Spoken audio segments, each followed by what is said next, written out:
chaîne 100% culture et lifestyle.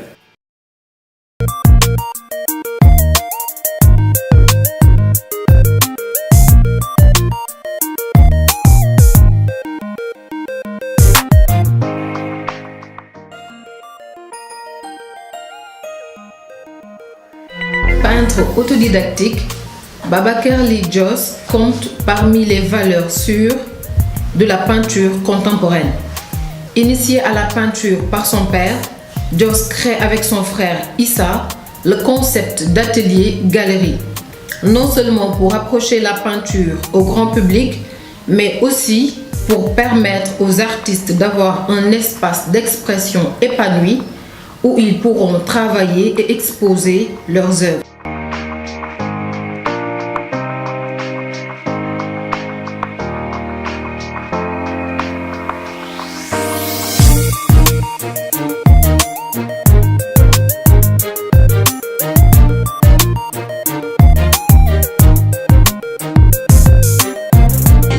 Première source d'inspiration, si je parlais d'inspiration, c'est mon environnement immédiat. Mais des fois, l'univers de mon enfance aussi se reflète dans mes réalisations. Là, c'est une question de feeling. Je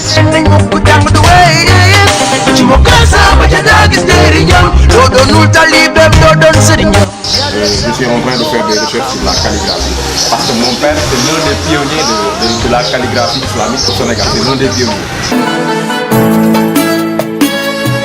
Les styles calligraphiques arabes se sont développés dès les premiers temps de l'islam, avec la diffusion des livres de tout type dans l'art géographique de Dar al-Islam. La calligraphie est d'ailleurs très développée dans les arts islamiques et prend même parfois une valeur symbolique dans la littérature et la poésie, voire dans la lettre un reflet du monde naturel qui remonte au temps des Abbassides.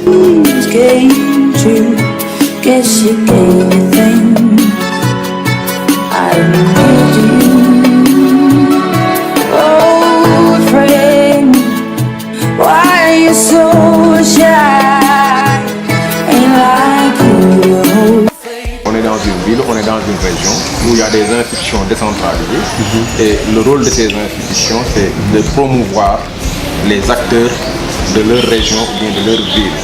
Donc, étant donné que la culture est une compétence décentralisée, au niveau de Thiès, on a eu à avoir une association très dynamique qui regroupe tous les artistes plasticiens de Thiès et que je préside, association dynamique des artistes plasticiens de Thiès.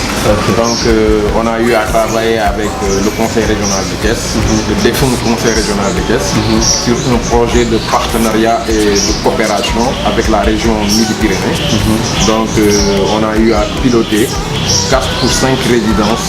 Par résidence, pour comprendre, c'est de faire venir des artistes d'Europe qui travaillent en binôme avec des artistes de Thiès et après, à l'issue de cette résidence, ils exposent ce qu'ils ont eu à partager. Donc, il y a eu des résidences croisées et de par ces résidences, on a eu à envoyer pas mal d'artistes de Thiès au niveau de la région des Midi-Pyrénées pour qu'ils fassent des échanges avec des artistes de la France. Okay. Mais moi, j'étais plutôt intéressé sur la gestion des activités culturelles dans les institutions décentralisées. Et c'est dans ce sens que j'ai eu à demander à faire un stage au niveau de la direction de la culture et de l'audiovisuel de la région Midi-Pyrénées, on me l'a accordé, et j'ai eu à faire 2 mois là-bas pour comprendre un peu comment ces grandes villes de culture, ces grands pays de culture gèrent les activités culturelles au niveau de ces régions et au niveau de ces institutions décentralisées. J'ai eu à sillonner pratiquement toute la région de Midi-Pyrénées, là où il y a un patrimoine culturel ou une activité culturelle ou bien une galerie. J'ai eu à partager avec les responsables, à comprendre comment ils fonctionnent, comment ils travaillent, où est-ce qu'ils trouvent leurs mécènes, et à comprendre aussi comment l'institution décentralisée accompagne ces activités pour qu'il y ait un rayonnement de la culture dans ces régions.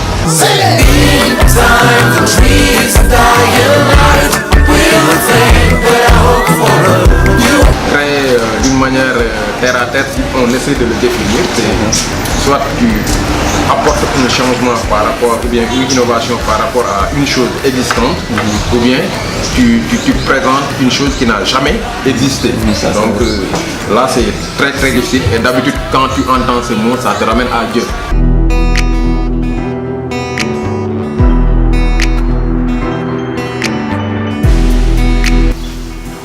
La peinture sous verre est une technique artistique difficile qui s'exerce directement sur une feuille de verre. Le verre supporte la peinture comme le ferait une toile. Soudé au verre, c'est à travers ce support que l'on contemple l'œuvre. Ainsi, le verre sert à la fois de support et de vernis protecteur. Précisons que c'est une technique de peinture à froid, de sorte que le procédé n'exige pas de cuisson au four. Le pigment est lié au verre par un véhicule huileux, le plus souvent à base de vernis.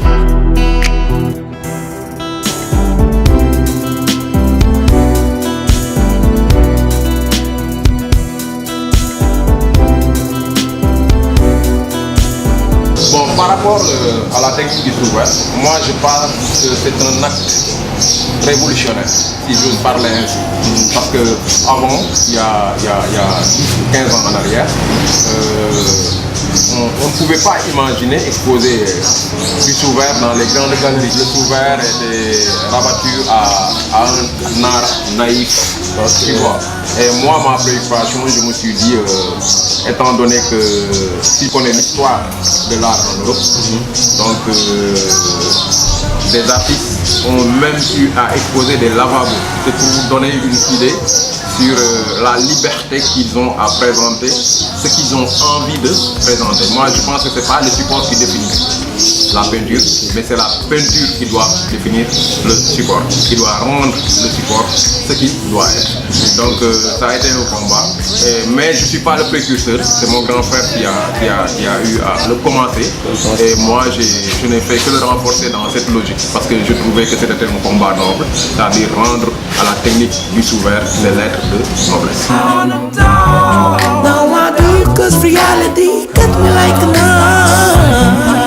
Le tourisme est devenu une offre économique.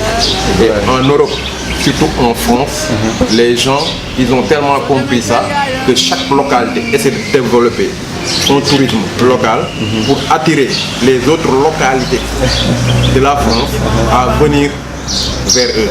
Donc il y a tout un travail de restauration, de promotion, de communication des patrimoines culturels de chaque localité afin de vendre la destination de cette localité. Tu vois? Donc moi je pense que ça c'est des pistes de développement que nos États pouvaient explorer pour permettre aux Sénégalais de mieux comprendre le Sénégal, de mieux connaître le Sénégal et de vivre de par nos ressources. Arawanjai, yaumi demanga mon garam gayal. Arawanjai, yaumi demanga mon garam gayal. Arawanjai, saja garam nalan jai jai. Smart TV, votre chaîne 100% culture et lifestyle.